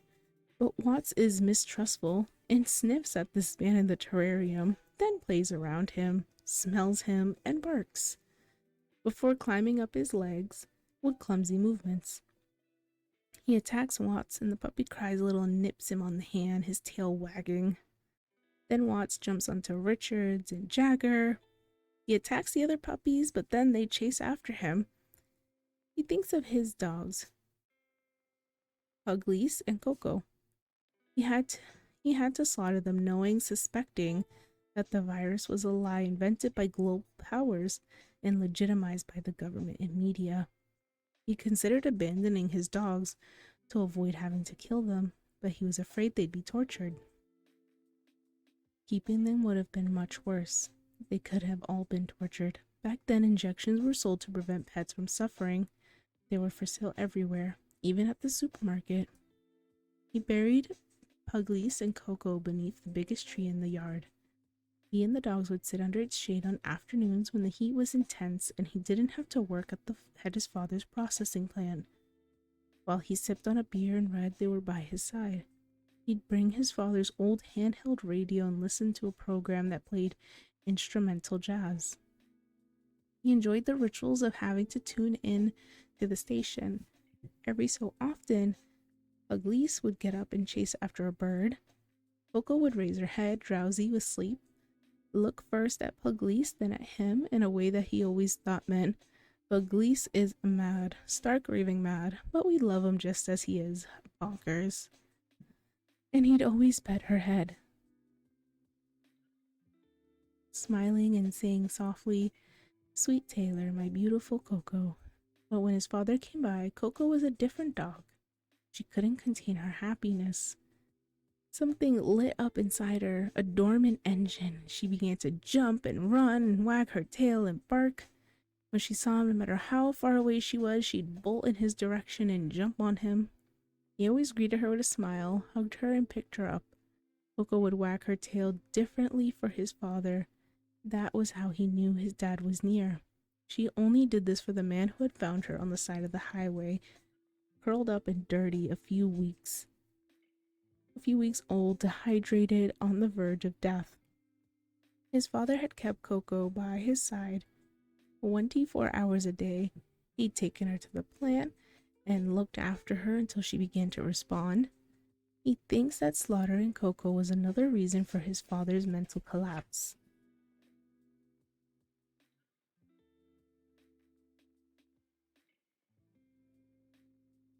Suddenly, the 4 puppies he was playing with perk up their ears. He becomes tense. At no point has the obvious occurred to him. The puppies have a mother. He hears a growl. On the other side of the glass, 2 dogs are baring their fangs. It takes him less than a second to react. In this instant, he thinks he'd like to die here. In this terrarium, with these puppies. That way, at least his body could serve as food and these animals could live a little longer. But then the image of his father in a nursing home comes to him, and so quickly it's instinctive. He drags himself to the door through which he entered. He pushes the door shut and locks it. The dogs are already on the other side, barking, scratching, trying to get in. If he leaves the door locked and escapes through the one that connects to the adjoining terrarium, the puppies will die. But if he opens this door with the puppies in time, he won't have time to escape before the dogs attack. The door to the adjoining terrarium is closed. He tries to open it, but can't. The puppies are whimpering. They curl up to protect themselves. He decides to cover them with his shirt, though he knows it won't keep them safe. He lies down on the floor in front of the door he intends to leave through and starts to kick it. After several kicks, the door gives. He breathes. The dogs bark and paw at the glass more forcefully. He makes sure that the door leading to the adjoining terrarium is completely open and knows he'll be able to escape that way because the glass is broken.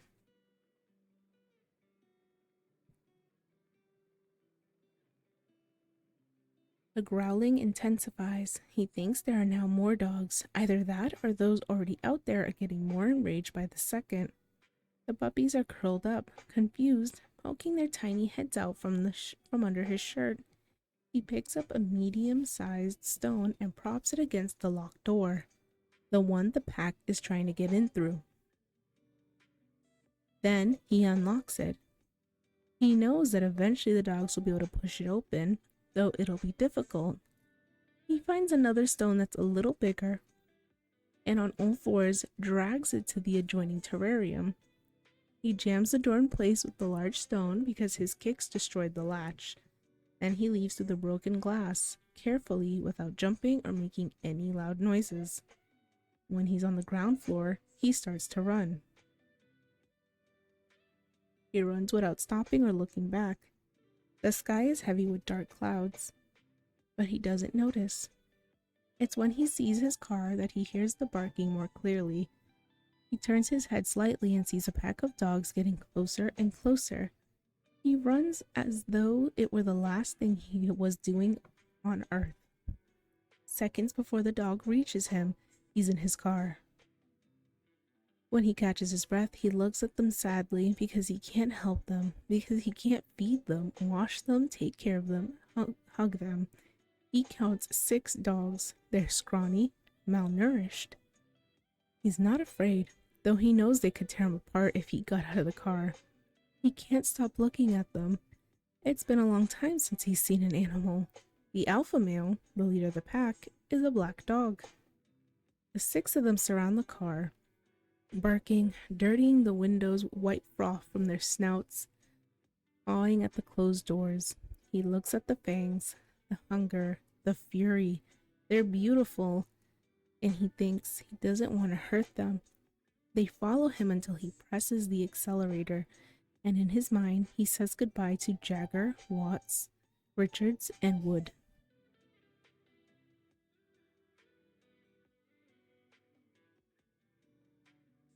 It looks like we have 1 chapter left, and then it's going to be part 2, and part 2 will have to be next week. Let me just sip some water and we'll finish this last chapter here.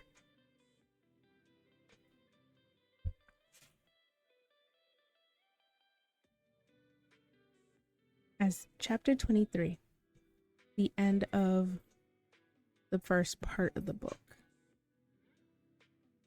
As he pulls up to his house, he misses the way Coco and Puglise used to bark and chase after the car along the dirt road bordered with eucalyptus trees.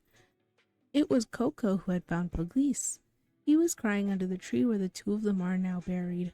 He was a puppy, only a few months old, full of fleas and ticks and malnourished. Coco adopted him as if he were her own, and though he'd been the one who removed the fleas and ticks from the pup and fed him so he'd regain strength, Puglise always saw Coco as his savior. If someone shouted at Coco or threatened her, Puglise went crazy. He was a loyal dog who looked out for everyone, but Coco was his favorite. The sky is loaded down with black clouds, but he doesn't notice them. He gets out of the car and walks straight to the barn. The female is there, curled up, asleep. He has to wash her. It can't wait. He looks around the barn and thinks that he should clean it, create a space in which the female can be more comfortable. When he leaves to get a bucket to clean her, it starts to rain. It's only then that he realizes a storm is coming. One of those summer storms that's both frightening and beautiful. He goes into the kitchen and feels a crushing exhaustion. What he wants to do is sit down and have a beer, but he can't put off cleaning the female any longer. He gets the bucket, a bar of white soap, and a clean rag. In the bathroom, he looks around for an old comb without much luck, until eventually he finds one that Cecilia left behind and picks it up. He thinks he'll have to connect the hose, but when he's back outside, it's raining so hard he gets soaked. His shirt is with Jagger, Watts, Richards, and Wood. He takes off his boots and socks. All he has on are his jeans. Barefoot, he walks over to the barn. He feels the wet grass beneath his feet, smells the wet earth. He sees Puglise barking at the rain, sees the dog as though he were there at that moment. Crazy Puglise jumping around, trying to catch the drops, getting covered in mud, seeking the approval of Coco, who always looked out for him from the porch. Carefully, almost tenderly, he takes the female out of the barn. The rain frightens her, and she tries to cover herself. He tries to calm her down, pets her head as though she could understand, says, "Don't worry, it's just water, it'll clean you up." He soaps the female's hair, and she looks at him with terror. To reassure her, he sits her down in the grass. Then he gets on his knees behind her. Her hair, which he moves around clumsily, fills with white soap suds. He goes slowly. He doesn't want to frighten her. The female blinks and moves her head to look at him in the rain. She writhes and trembles. The rain falls hard and starts to clean her. He soaps her arms and rubs them with the clean rag. The female is calmer, but she looks at him with a degree of distrust. He soaps her back and then slowly brings her to her feet. Now he cleans her chest, armpits, stomach, diligently, as though he were cleaning a valuable but inanimate object. He's nervous, as if the object could break or come to life. With the rag, he wipes the initials that certify the female is first generation pure. There are 20 of them, one for each of her years in the breeding center. Then he moves on to her face, and with his hand cleans the dirt stuck to it. He notices her long eyelashes and her eyes, which are a vague color. They're perhaps gray or green. She has a few scattered freckles. He crouches down to clean her feet, calves, thighs. Even with the drops of rain falling hard, he can smell her, wild and fresh, the scent of jasmine. With the comb in his hand, he sets her back down in the grass. Then he moves behind her and begins to work it through her hair. She has straight hair, but it's tangled. He has to comb it carefully so he doesn't hurt her. When he's finished, he brings her to her feet and looks at her. There in the rain, he sees her, as fragile, as nearly translucent, as perfect. He moves towards the smell of jasmine and without thinking, hugs her. The female doesn't move or tremble. She just raises her head and looks at him. Her eyes are green, he thinks. Definitely green. He runs his hand over the mark on her forehead where she's been branded. Then he kisses it because he knows she suffered when they did it to her, just as she suffered when they removed her vocal cords, so she'd be more submissive, so she wouldn't scream when she was slaughtered. He strokes her neck. Now he's the one who trembles. He removes his jeans and stands there, naked. His breath quickens. He continues to hug her as it rains down. What he wants to do is prohibit it, but he does it anyways. And that is the end of part 1.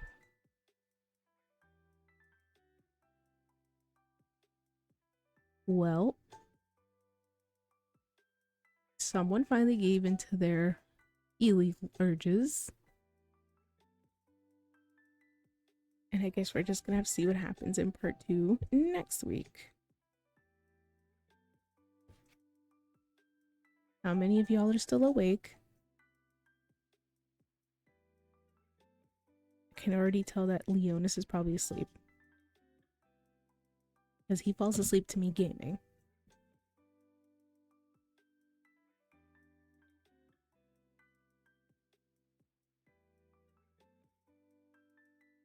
So it looks like on average a book may take about 3 to 4 weeks of once a week streaming to finish, which is actually pretty good. That means we could probably read a book a month, guys.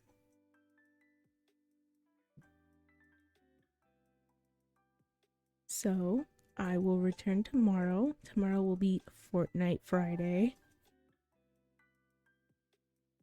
Saturday there will be no stream, or Sunday.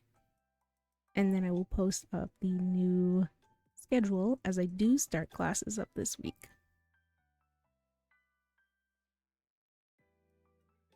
So feel free to hit me up on Discord or Twitter. You guys know where to find me.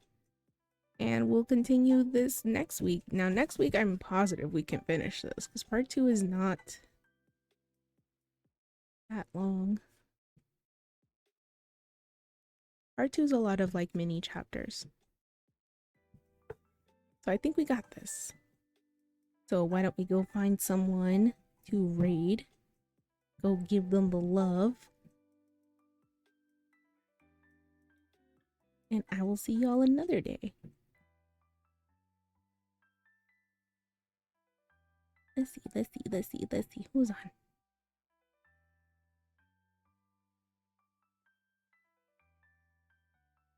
Oh, there's a lot of people on.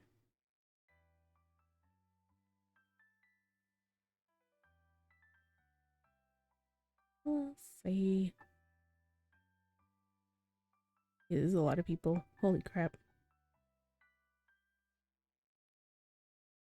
We'll go see my friend Archie, another fellow bird tuber.